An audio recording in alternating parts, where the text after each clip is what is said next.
അസ്സലാമു അലൈക്കും. നമസ്കാരം. ഞാൻ നല്ലൊരു ഓട്ടം പോയപ്പോൾ ഒരു ഇക്കാക്കാനായിട്ട് പരിചയപ്പെട്ട് കുറേ വർത്തമാനം പറഞ്ഞു.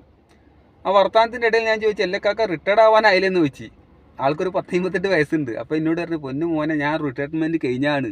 ഞാനൊരു 10-27 കൊല്ലം ഒരു കമ്പനിയിലായിരുന്നു. ആ കമ്പനിയിൽ നിന്നുള്ള പെൻഷനും അതും ഇതും കുന്തവും കുറച്ചക്കറൊക്കെ മേടിച്ച് നാട് പിടിച്ചാണ്. ഞാൻ ആയ കാലത്ത് മോളെ കെട്ടിച്ച് നല്ലൊരു പെര ഉണ്ടാക്കി മോനെ കൊണ്ട് പെണ്ണ് കെട്ടിച്ച് എൻ്റെ എല്ലാ ബാധ്യതയും കഴിഞ്ഞ് ഞാൻ മനസ്സമാധാനം ജീവിക്കാൻ വിചാരിച്ച് നാട്ടിൽ പോയി നോക്കിയപ്പോണ്ടല്ല, നാട്ടിൽ പോയി ഒരു കൊല്ലം കഴിഞ്ഞപ്പോൾ പെണ്ണുങ്ങൾക്ക് ഇവിടുന്ന് കായും കെടുത്ത് നിലച്ചപ്പോൾ പെണ്ണുങ്ങൾക്ക് നമ്മളെ പറ്റാതായി. അപ്പോൾ എനിക്കൊരു ഒരു പേവുണ്ട്. അപ്പോൾ ഞാൻ വെച്ചാൽ എന്താണ് നിങ്ങൾക്ക് പേച്ച പേവ്?